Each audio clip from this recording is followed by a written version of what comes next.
지난주에 배운 거 한번 얘기해. 지난주에 배운 거 이렇게 난 생각이 안 나지. 이렇게 다음 전주인데. 딱 하나 생각나는 게 정당성. 그렇지. 심정. 네, 심정. 심정. 불이해. 낙심하지 말라.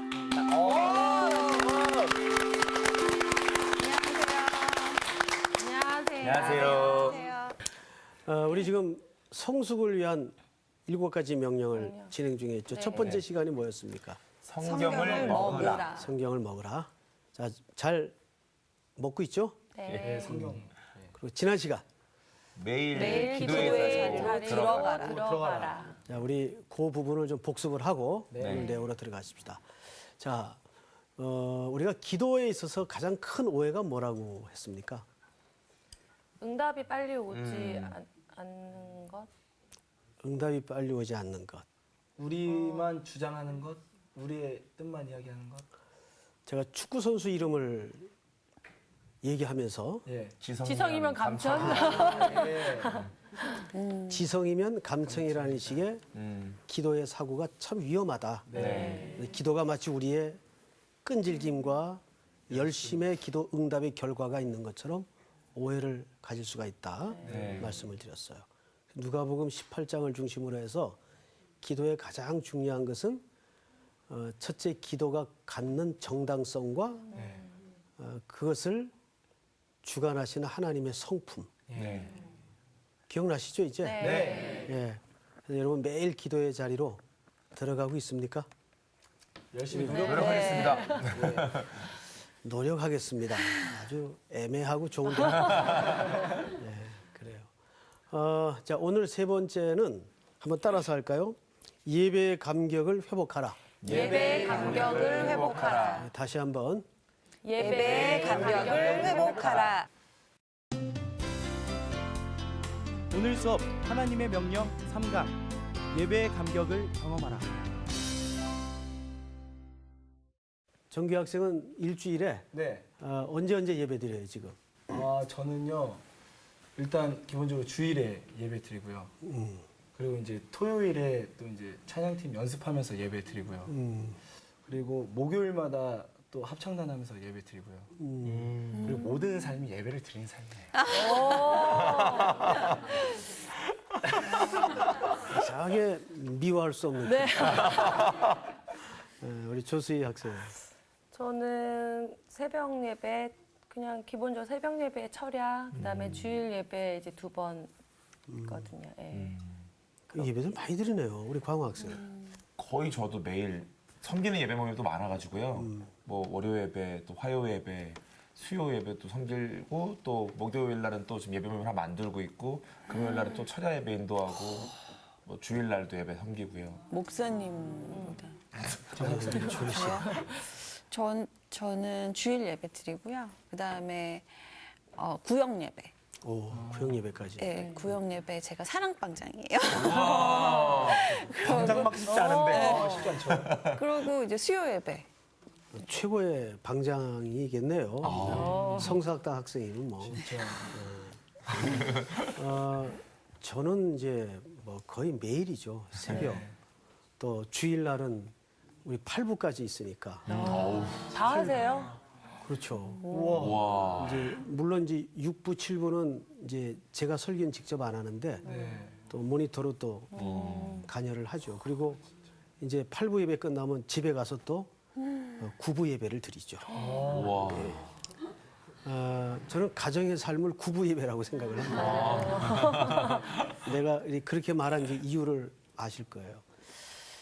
근데 이제 평생 예배를 이렇게 드리는데 솔직히 목사지만 예배가 도대체 뭐냐 딱히 정의를 못 하겠어요. 그만큼 예배는 뭐랄까 하나님만큼이나 광대해요. 예배란 이거다라고 이렇게 정확하게 얘기한다는 게 우리 피조물인 입장에서 이렇게 쉽지가 않은 것 같아요. 그래도 이제 성경에서 부분적이나마 예배가 뭘까에 대해서 우리가 오늘 한번 이제 공부를 하겠는데 우리 한 번만 더 제가 질문을 할게요. 누가 이 네 분 중에서 목사님 제가 참 감격스러웠던 예배의 순간이 있었습니다. 누가 얘기해 볼 수 있는 사람이 있어요? 저요. 정기 학생. 군대에서요 한 주 예배를 못 드렸어요. 오. 입대해가지고. 뭐 군대 어디 갔다 왔어요? 공군이요. 의외성이 많아요. 그렇죠.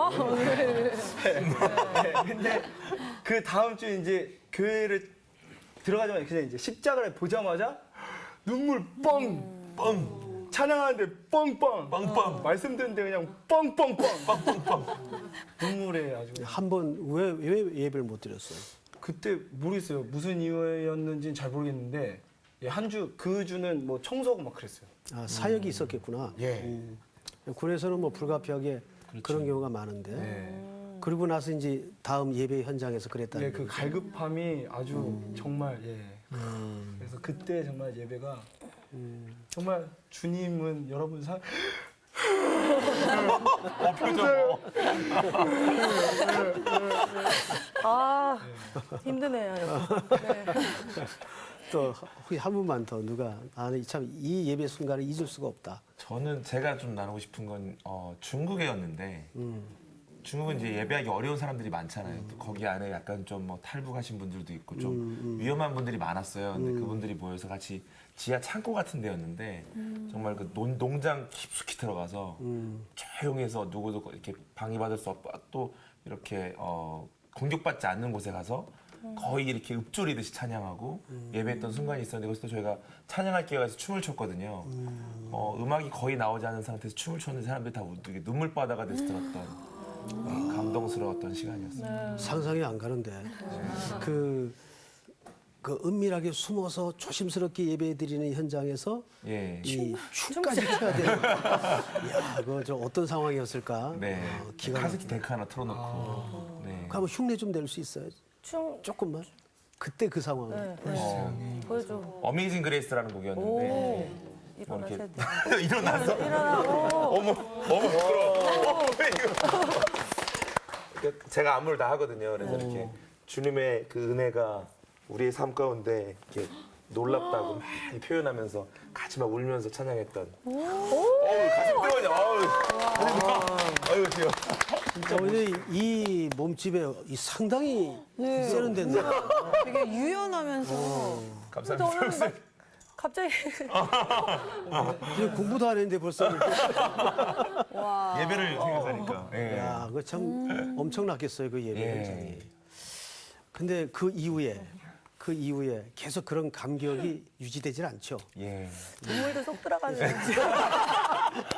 그래서 오늘 주제가 예배의 감격을 회복하라인데, 제가 이제 그 얼마 전에 이 강의를 이제 준비하면서 그 톰 라이트가 쓴 예배를 말하다라는 책이 있어요. 물론 이제 그분이 부분적으로 신학의 입장을 좀 달리하는 분은 맞는데 그 대목 속에 이런 내용이 있어요. 성공회 알죠? 성공회. 네. 성공회는 내용은 우리 복음주의 입장을 갖고 있으면서 형식은 카톨릭 형식을 취하는 그런 형태의 이제 종파죠. 근데 거기서는 신랑과 신부가 결혼을 할 때 이런 문구가 있답니다. 신부, 나의 온몸으로 당신을 예배합니다. 신랑이 그런 고백이 있대요. 그러니까 이게 무슨 소린가 하면 신랑이 신부에게 신부, 나의 온몸으로 당신을 예배합니다. 그러니까 내가 그래서 깜짝 놀란 게 이 예배의 가치의 진짜 중요한 속성이 그분을 사랑하는 거구나. 예배의 가치에. 그러니까 그런 위험한 환경 속에서 그런 전율스러운 율동을 통해 하나님 앞에 드릴 수 있는 것은 사랑 없이는 할 수 없는 행동이거든요. 그렇게 막 눈물 쏟고 하는 거는 사랑의 감격 없이는 할 수 없는 거거든요. 그래서 물론 예배는 그분께 피조물이 영광을 돌려야 되는 가치도 있겠고 하지만은 정말 깊이 들어가다 보면 결국은 사랑이거든요. 그분을 우리가 사랑하는 가장 적극적인 태도가 예배로 나타나는 거죠. 근데 이제 한국 교회 예배 형태는 조금 화석화되어 있고 율법화되어 있고 규격화되어 있고 이게 참 좀 물론 우리가 안정적인 차원에서 가이드라인이 필요한 것은 사실인데 네. 너무 여기에 이제 매이다 보니까 예배가 이게 죽죠. 생명력이 죽어버리고 그 시간 제한 받아야 되고 또 대형 교회 같은 경우는 막 하루에 예배가 너무 예배를 많이 드려. 너무. 그러다 보니까 예배가 막 사랑이 아니라 사역이 돼. 네. 일이 되고 이게 목사로서 참 불만이에요. 그래서 예배를 내가 언제까지 이렇게 사역으로 해야 되나. 이게 사실 제 문제예요. 여러분들의 문제일 수도 있지만 정말 제 문제예요. 예배 막 많다 보니까 예배가 일이 되고 사역이 돼 버렸어요. 어느새 이게 이제 불행한 거죠. 예, 그래서 이제 오늘 그 고민을 여러분들과 좀 해보십시다. 우선 계시록 4장을 좀 한번 열어보십시다. 4장 10절. 10절, 11절을 우리 이정규 학생, 네. 또 조수희 학생 한 절씩만. 24장로들이 보좌에 앉으시니 앞에 엎드려 세세토록 살아계시는 이에게 경배하고 자기의 관을 보좌 앞에 드리며 이르되 우리 주 하나님이여 영광과 존귀와 권능을 받으시는 것이 합당하오니 주께서 만물을 지으신지라 만물이 주의 뜻대로 있었고 또 지으심을 받았나이다 하더라. 네. 자, 이제 우리가 이제 본문은 2절을 택했지만 오늘 4장 전체를 중심으로 해서 저 하나씩 열어가도록 하겠습니다. 우선 우리 정주은 학생이 네. 1절을 먼저 좀 한번 읽어보실래요? 1절. 4장 1절이요. 예. 이 일 후에 내가 보니 하늘에 열린 문이 있는데 내가 들은 바 처음에 내게 말하던 나팔 소리 같은 그 음성이 이르되 이리로 올라오라. 이후에 마땅히 일어날 일들을 내가 내게 보이리라 하시더라. 아멘. 자, 이제 요한계시록 4장은 하늘의 예배의 풍경을 요한에게 하나님이 미리 보여주시는 그림이에요. 그래서 이 요한계시록 4장은 천상의 예배의 풍경이 어떤 것인가를 유추하면서 우리가 이 땅에 그것을 경험토록 하는 아주 중요한 예배의 그 모델이 여기 감춰져 있습니다. 근데 이제 계시록을 보면 우리가 좀 어렵다는 생각이 들죠. 뭐 그림도 나오고 무슨 소리인지 잘 모르겠고. 네. 근데 이게 왜 그러냐면 계시록은 묵시문학이기 때문에 문학적 표현이 많아요. 그래서 성경 해석에도 보면 시가서 같은 것이 해석하기가 어렵죠. 왜냐하면 시라는 것은 설명이 아니라 함의 된 내용들이 많기 때문에 굉장히 그걸 풀기가 어려워요. 해석하기 제일 어려운 책이 잠언, 시편 이런 책들입니다. 자, 그런데 성령께서 여러분들이 지혜를 열면 어려울 것도 없어요. 우선 1절을 보십시다. 이루에 내가 보니 하늘에 무슨 문이 있어요? 열린 문. 자, 우리 광화 학생. 네. 하늘에 문이 있어요. 네. 그 문 옆에 늘 누가 있었죠? 베드로? 그렇죠. 왜 그렇게 생각을 했죠? 천국의 열쇠를 받았어요. 네, 그럴 줄 알았어요. 천국 열쇠를 베드로한테 맡겼으니까 네. 항상 문 옆에는 베드로가 있을 것이다. 주일학교 애들 책에 많이 나오죠. 근데 그거는 하나의 그 비유입니다. 네. 여러분 천국에 들락거리는 출입구가 있을까요? 문제가 되겠죠. 네. 네. 그리고 베드로는 문지기가 아닙니다. 자, 이 문이 뭔가를 좀 아셔야 되겠죠. 자, 우선 창세기 28장을 한번 열어볼까요? 자, 찾았으면 우리 광호 학생이 네. 10절서부터 한번 읽어보세요. 야곱이 브엘세바에서 떠나 하란으로 향하여 가더니 한 곳에 이르러는 해가 진지라 거기서 유숙하려고 그곳에 한 돌을 가져다가 베개로 삼고 거기에 누워 자더니 꿈에 본즉 사닥다리가 땅 위에 서 있는데 그 꼭대기가 하늘에서 닿았고 또 본즉 하나님의 사자들이 그 위에서 오르락내리락 하고 또 본즉 여호와께서 그 위에 서서 이르시되 나는 여호와니 너의 조부 아브라함의 하나님이요 이삭의 하나님이라 내가 누워있는 땅을 내가 너와 내 자손에게 주리니 내 자손을 땅의 티끌같이 되어 내가 서쪽과 동쪽과 북쪽과 남쪽으로 퍼져 나갈지며 땅의 모든 족속이 너와 내 자손으로 말미암아 복을 받으리라. 내가 너와 함께 있어 내가 어디로 가든지 너를 지키며 너를 이끌어 이 땅으로 돌아오게 할지라. 내가 내게 허락한 것을 다 이루기까지 너를 떠나지 아니하리라 하신지라. 네, 16절, 17절을 우리 그 수희 씨. 야곱이 잠이 깨어 이르되 여호와께서 과연 여기 계시거늘 내가 알지 못하였도다. 이에 두려워하여 이르되 두렵도다. 이곳이여 이것은 다름 아닌 하나님의 집이요 이는 하늘의 문이로다 하고. 자, 잘 보세요. 하늘에 뭐라 그랬어요? 문. 자, 그러면 여기서 이 문이 무슨 얘기 끝에 나왔는가 하면 야곱의 고백 속에, 자, 여기를 보세요. 지금 방금 두 분이 읽었던 이 내용은 야곱이 처음으로 집을 떠나서 이제 삼촌 집으로 향하는 노정에 생겨진 일이에요. 네. 근데 집에서 잠을 든 게 아니고 길 가다가 노숙을 하게 돼요. 성경에 나타난 최초의 노숙자. 노숙을 하게 돼요.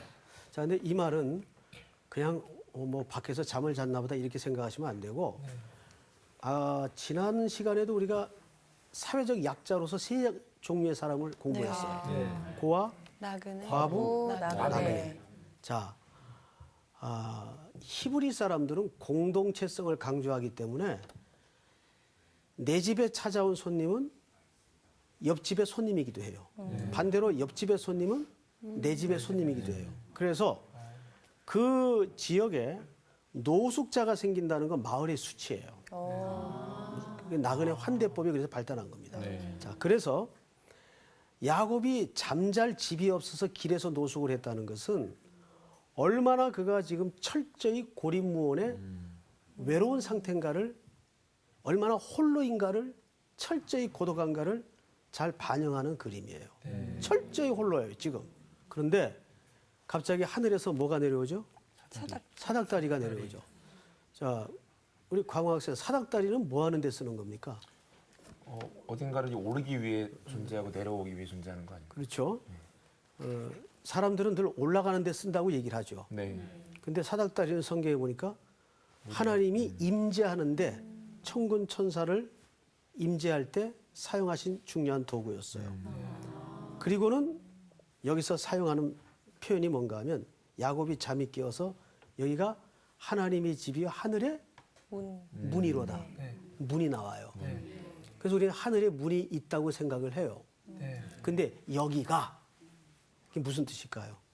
그러니까 문이라는 표현은 성경 전체에서 무슨 뜻인가 하면 하나님의 임재를 말할 때 하늘에 문이 임했다 그러는 거예요. 천국에 진짜 뭐 들락가리는 초인종 누르고 그런 문이 있는 게 아니라.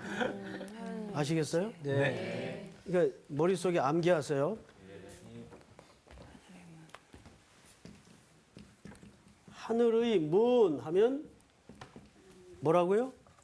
하나님의 임재. 그렇죠. 하나님의 임재. 자, 한 군데만 더 확인해 볼게요. 자, 요한복음 10장 누가 읽어보세요. 내가 진실로 진실로 너희에게 이르노니 문을 통하여 양의 우리에 들어가지 아니하고 다른 데로 넘어가는 자는 절도며 강도요 문으로 들어가는 자는 이는 양의 목자라. 문지기는 그를 위하여 문을 열고 양은 그의 음성을 듣나니 그가 자기 양의 이름을 각각 불러 인도하여 내느니라.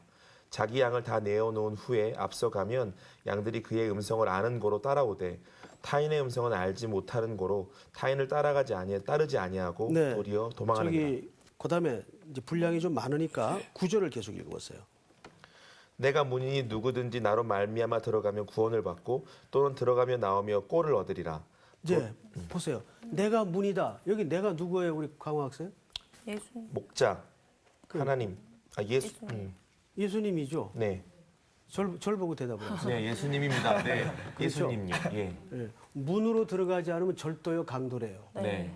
문으로만 들어가야 돼요. 네. 근데 그 문이 예수님이 여기서 뭐라 그래? 내가 내가 문이다. 그러면 문이 누구예요? 예수 그리스도. 예수님이에요. 그러니까 하늘의 문은 누구의 임재를 얘기하는 겁니까? 예수님. 그리스도를 얘기하는 거예요.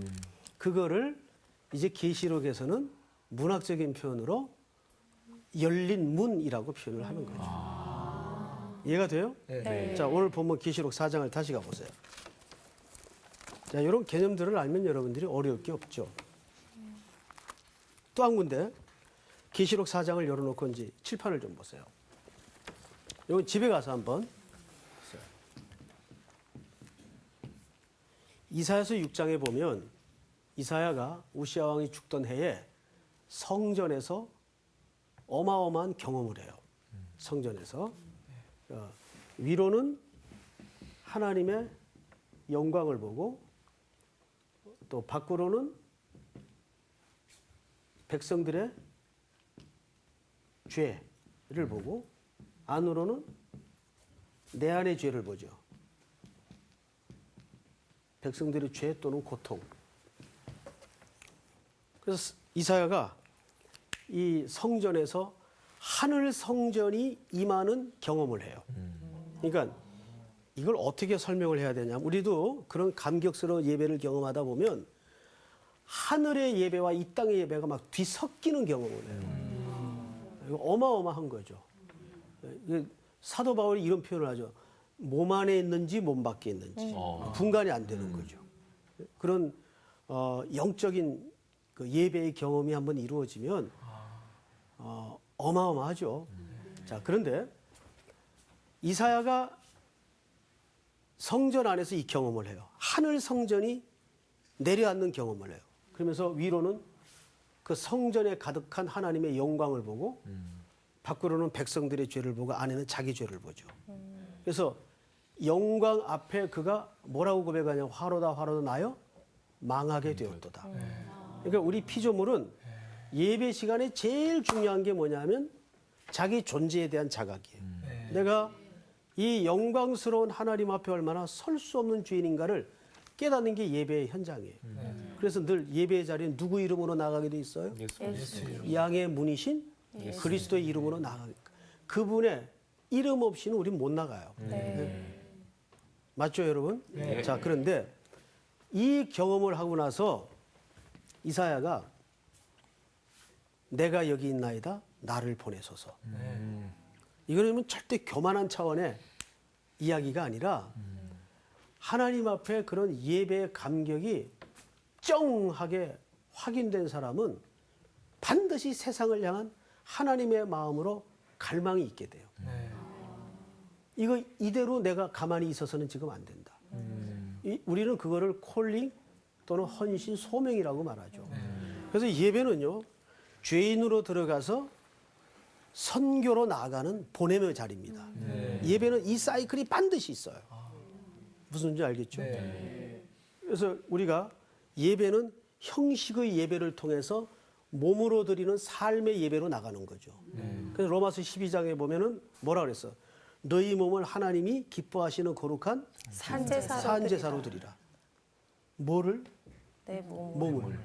몸으로 예배 드리는 거예요.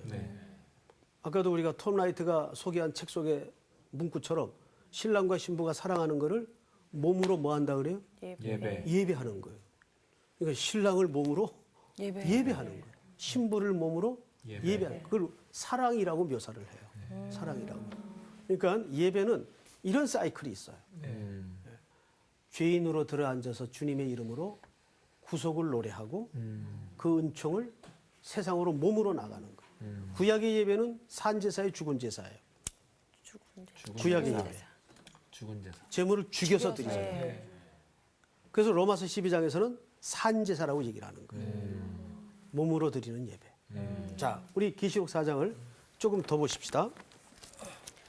4장 1절을 자, 우리 주은 씨 한번 다시 한번 읽어주세요.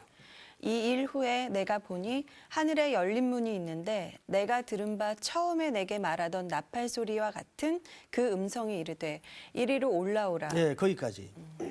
이리로 어떻게 해요? 올라오라. 올라오라. 이제 이것도 우리가 헷갈리제이션이 쉽게 일어나기 쉬운 표현들입니다. 올라오라 그러니까 우리는 높낮이 개념으로 이해를 하죠. 저 밑에서 천국으로 올라오라. 근데 원래 이 문장을 정확히 번역을 하자면 이리로 들어오라 그 말이에요. 들어오라. 그걸 올라오라라고 표현했죠. 어디로 들어오라는 걸까요? 예배는 누구로 들어가는 거예요? 예수님. 그분 안으로 들어가는 거예요. 말 그대로. 그러니까 우리가 이제 연애를 하다 보면 서로 이제 어느 날 번쩍 뭐가 불꽃이 튀어요. 그래서 관심을 갖게 되고 만남을 잘 들어요. 만남을 통해서 서로 이제 조금씩 흥미를 갖게 되고 알아가죠. 그러다가 너무 괜찮아. 내가 찾던 바로 그 형제요, 그 자매예요. 그러면 이제 데이트가 점점 길어져요. 그 밤새 서로 데려다주고 왔다 갔다 하다가 너무 차비도 많이 들고 몸도 피곤한데 네. 그래도 좋아. 그렇죠. 그 맨 마지막에 어떤 순서가 남죠? 결혼? 결혼. 그렇죠. 형제가 프로포즈를 하는 거죠. 네. 나랑 살자. 네. 예배가 그런 걸 경험하는 자리예요. 그러니까 사랑의 궁극적인 결론은 뭐예요? 함께 하는 거예요. 그게 예배의 극치라 그러는 거죠. 네. 그러니까 사랑하기 때문에 헤어진다는 말은 글 쓰는 사람들의 말장난이죠. 네. 진짜 사랑하면 헤어질 수가 없죠. 같이 사는 것. 이거를 우리는 그 사도 바울도 그런 표현을 했지만은 몸 안에 몸 밖에. 네. 그러니까 예배는 하나님과 영적인 그런 섞임이 이루어지는 그 감격이어야 돼요, 사실은. 예. 자, 이리로 들어오라는 말은 무슨 뜻인가? 이끌려서 새로운 영적인 세계로 들어가는 거예요. 이리로 올라오라. 요한에게 지금 그 예배의 감격의 자리로 초대하는 거 아니에요. 그래서 요한복음에도 보면 정확히 하나님께서는 신령과 진리로 예배하는 자를 찾으시느니라. 왜 그 표현이 써 있을까요? 여러분 예배는 내 오늘 심령도 컬컬한데 예배하러 가야지 성경 찬송 들고 간다고 내가 예배 참석하는 게 아니고 그 저간에는 근간에는 하나님의 영적인 부르심 없이는 절대 우리가 그 마음을 가질 수가 없어요. 그러니까 제가 목회자의 입장에서 예배에 목말라 앉아있는 심령들을 보면 그렇게 이뻐요. 그러니까 하나님의 초대에 그분들이 온 거죠. 사실은 뭐 자기가 일어나서 자기가 뭐 책가방 챙겨가지고 자기가 마음으로 이렇게 온 것 같지만 그 자리는 주님의 부름 없이는 올 수가 없는 자리예요. 그래서 여러분들이 그 교회 가서 예배의 자리로 앉을 때 그런 하나님이 나를 초대했다는 여러분 대통령이 청와대에 한번 오라고 초대하면 뭐 한 달 전부터 살 떨리게 준비할 거예요. 막 폐가고 막 난리 칠 거예요. 맞아요. 그런데 우리는 애니타임 네. 언제든지 하나님이 우리를 자녀로 예배의 자리로 불러주시잖아요. 그 예배를 시큰둥하게 할래요? 응? 좋은 말로 할 때. 그래서 안 되겠죠? 예. 얼마나 감격스러워요. 나 같은 죄인을 구속하셔서 자녀로 칭해주시고 그 영광스러운 창조주 앞에 매일 불러주시니 얼마나 감사해요. 그 예배는 늘 그런 기대 속에 오늘은 어떤 만남일까? 그러니까 예배를 다 모르겠어요. 사실은 평생 예배를 드리는데도 예배 전체를 설명하기라는 것은 불가능한 것 같아요. 예. 그 폭과 깊이와 넓이가 어마어마하기 때문에 자, 또 보십시다. 4장 1절을 보시면 이리로 올라오라. 자, 올라오라는 말은 방향을 얘기하는 게 아니고 영학생 뭐라 그랬죠? 그 세계로 들어가는 걸 얘기해요. 그다음에 그 이후에 거기 우리 광호 학생이 한번 읽어보세요. 그 이후에 마땅히 일어날 일들이 내가 내게 보이리라 하시더라. 이후에 마땅히 일어날 일들을 내가 네게 보이리라 하시더라. 어떠세요? 하나님이 우리를 예배로 왜 부르세요? 조수희 학생 왜 부르세요? 성경에 보니까 저에게 일어날 일을 미리 보여주시려고. 마땅히 일어날 일. 이 말은 무슨 얘기냐면 물론 이제 우리 조수희 자매의 개인적인 인생에 관한 부분도 있겠지만은 이런 뜻입니다. 하나님의 경영에 참여시킨다는 거예요. 예배의 자리를 통해. 예배는 뭐냐?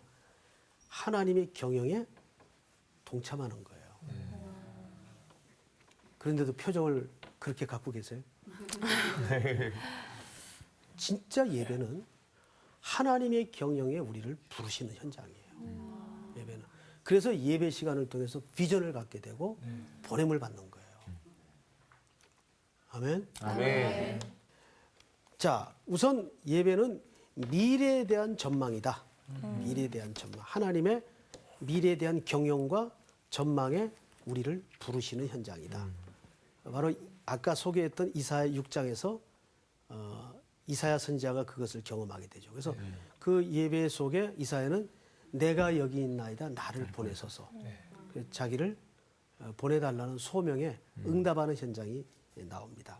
자, 그런데 성경을 좀 더 보십시다. 2절을 우리 저기 정규 학생 한번 읽어보세요. 내가 곧 성령에 감동되었더니 보라 하늘의 보좌를 베풀었고 그 보좌 위에 앉으신 이가 있는데 앉으신 이의 모양이 벽옥과 홍보석 같고 또 무지개가 있어 보좌에 둘렸는데 그 모양이 녹보석 같더라. 또 보좌에 둘려 24 보좌들이 있고 그 보좌들 위에 24 장로들이 흰 옷을 입고 머리에 금관을 쓰고 앉았다. 네. 자, 거기에 이제 중요한 단어가 뭐냐면 보좌라는 단어예요. 우리 지난 시간에도 잠깐 이거 언급했죠? 네. 기억 안 나요? 주제. 맞아요. 대주제요. 그렇죠? 맞아요. 제가 맞췄어요. 보좌. 보좌에 앉으신 이를 향해서 대주제요. 그 죽임당한 영혼들이 뭐라고 불렀죠? 대주제요. 대주제요. 자, 이 보좌는 사실 그 로마 황제의 보좌를 연상하는 개념의 언어예요. 그래서 테스. 이 말은 무슨 말인가 하면 로마 황제의 보좌를 지칭하는 언어인데 로마 황제는 당시 세 가지 개념을 갖고 있었어요. 영광, 모든 영광이 일로 돌아가고 심판. 모든 심판이 여기서 시작이 되고 그다음에 마지막으로 통치? 그렇죠. 아주 공부를 모든 통치가 여기서 베풀어지죠. 그래서 당시에는 모든 권력의 집중이 황제의 보좌에 맞춰져 있어요. 요한이 이 단어를 일부러 쓰는 겁니다. 아니다. 그게 아니라 진정한 보좌, 진정한 영광, 진정한 심판, 진정한 통치는 하늘 보좌에서 경영이 이루어지는 거다. 이 얘기를 하는 거예요. 자, 그런데 지금 여기 2절에 보니까 하늘에 보좌를 베풀었고 그 보좌 위에 앉으신 이가 이 말은 이 보좌에 앉으신 이는 대주제를 얘기하겠죠. 네. 천상의 하나님. 근데 그 옆에 누가 쭉 늘어서 있는가 하면 4절을 보세요.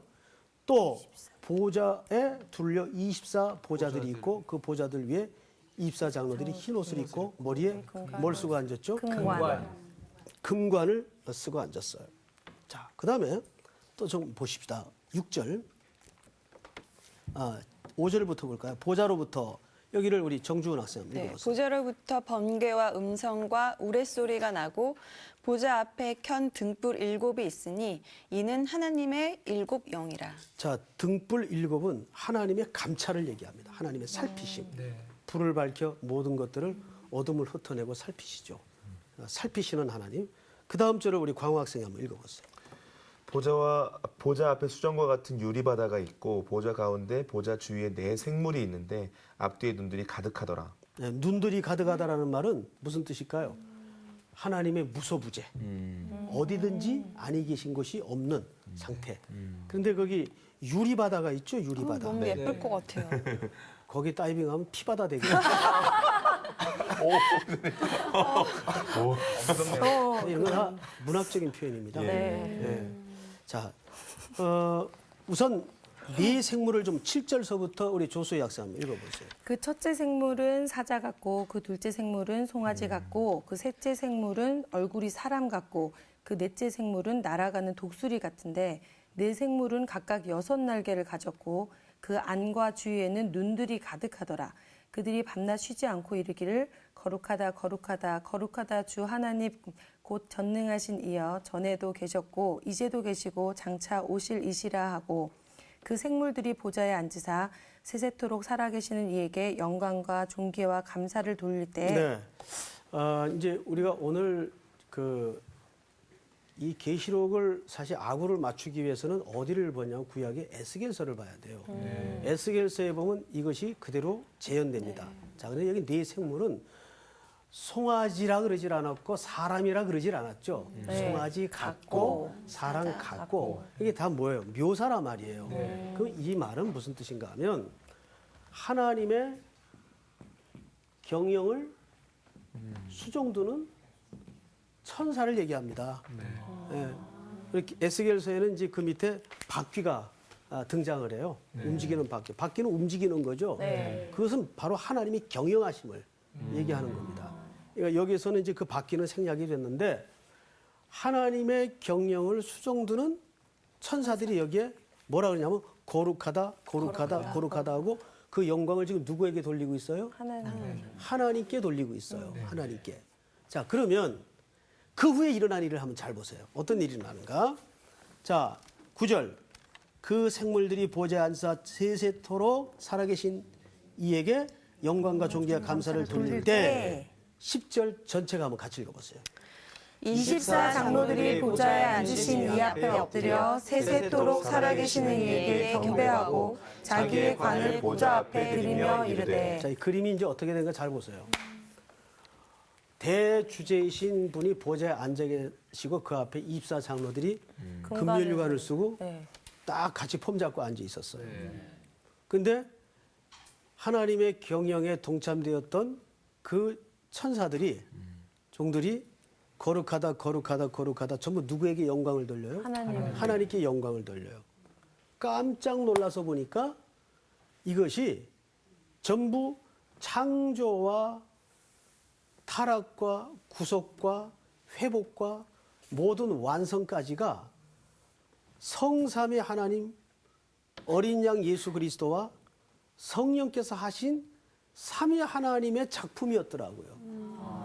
내가 잘해서 면류관 쓰고 딱 폼 잡고 있었는데 그런 줄 알고 네? 내가 신음소리 속에 고백한 것까지도 그분의 보이지 않는 손길의 간섭이었고 경영이었더라고요. 그래서 더 이상 쓰고 있을 수 없어서 이걸 벗어가지고 나중에 누구에게 던지죠? 어린 양에게 드려요. 내 공로가 아니었습니다. 어린 양의 공로였습니다. 그리고 면류관, 우리 찬송 속에도 그런 가사의 찬송이 있죠. 면류관 벗어서 주 앞에 드리세. 그 찬송 너무 좋지 않아요? 네. 나는 그 찬송 부를 때마다 참 감격이 있어요. 면류관 벗어서 주 앞에 드리네. 어린 양의 공로를 그제서야 아는 거예요. 완전하게. 물론 우리가 지금도 고백하지만 천상의 예배 자리에서 그거를 확인하는 거예요. 자, 볼까요? 어떻게 확인이 되나? 11절. 저기 우리 조수희 학생. 우리 주 하나님이여 영광과 존귀와 권능을 받으시는 것이 합당하오니 주께서 만물을 지으신지라 만물이 주의 뜻대로 있었고 또 지으심을 받았나이다 하더라. 자, 거기에 제일 중요한 단어가 뭘까요? 주의 뜻대로 있었고 또 지으심을 받았네. 아니에요. 합당하오니. 거기 줄을 빡빡 끄세요. 여러분 예배를 보통 뭐라 그러죠? 월십이라 그러죠. 월십이 뭐예요? 월스, 가치. 가치를 그분께 돌린다 그 말이거든요. 그게 예배예요. 예배라는 게 뭐예요? 마땅히 주님의 은혜요 영광입니다. 가치를 그분께 돌리는 게 예배예요. 이게 피조물이 마지막 하나님 앞에 고백해야 될 마지막 자리예요. 주님의 은혜였군요. 주님이 하셨군요. 그래서 여기 제일 중요한 단어가 합당하오니. 합당하오니. 우리가 헌금도 왜 헌금을 드리죠? 11조 드리죠, 11조. 그 왜 드려요? 당연히 주님의 것을 하나님 앞에서 상거래 하려고 하는 거 아니죠? 요거 내면 복 주시고. 그 11조 아니잖아요. 마땅히 주의 것입니다. 그 대표로서 첫 것을 드리는 거 아니에요. 예배가 마찬가지예요. 사실은. 그래서 여기 보시면 예배의 가장 중요한 속성 가운데 우리 주 하나님이여 영광과 존귀와 권능을 받으시는 것이 뭐하오니? 합당. 이게 예배예요. 그 다음에 잘 보세요. 주께서 만물을 어떻게 하셨어요? 지으신지라. 아, 여러분 이 지으신지라는 말을 보시면 그냥 하나님이 만들었다 그 말이 아니고 성경에서 지었다. 하나님이 하나님의 관점에서 지었다라는 묘사를 할 때는 세 가지 개념이 돼요. 창조, 통치, 경영. 이 세 가지가 다 포함된 겁니다. 그래서 창조하시고 통치하시고 경영하시는 것이 주의 뜻대로 있었고 또 지으심을 받았나이다 하더라. 올라가 보니까 무슨 얘기냐 하면 내가 그동안 이 땅에서 머물고 행했던 모든 바가 그분의 경영과 그분의 통치였더라고요. 예? 내가 스펙이 좋아서 좋은 회사 들어간 것도 아니고 내가 머리 좋아서 잘 먹고 잘 사는 것도 아니고 한 걸음 한 걸음은 그분의 경영이 배제되거나 통치가 없이 이루어진 일이 없더라. 합당하다는 걸 거기서 고백하는 거예요. 그분이 모든 존귀와 영광을 받아야 된다는 것이 합당하다는 것을 거기서 천상의 예배를 통해서 확인하는 거예요. 그것을 우리가 이 지상에서는 예배라는 시간과 공간을 통해서 계속 조금씩 알아갈 뿐이에요. 우리가 다 알 수가 없죠. 근데 저는 이제 오늘 우리 두 형제의 그 감격스러웠던 예배의 잠깐의 순간을 소개하는데도 아주 감동이 컸어요. 저는 오늘 이 예배의 원리를 통해서 우리 학생들이 평생 신부가 신랑을 헌신하고 신랑이 신부를 사랑하듯 주님과 그런 사랑의 예배가 계속 풍성해지기를 끝까지 충성하시기 바랍니다. 아멘. 자, 오늘 공부는 여기서 끝. 여기 열심히. 끝까지. 미니 예배를 너무 늘 있으니까 습관적으로 사실 드리고 그냥 갈 때 되니까 가고 이랬는데 그것조차도 하나님이 뜻 안에서 이렇게 이루어졌다는 게 너무 감사하죠. 그러니까 그 경영 통치 맨 마지막 말씀하실 때 살짝 눈물이 날 뻔했어요. 눈물이 나진 않았는데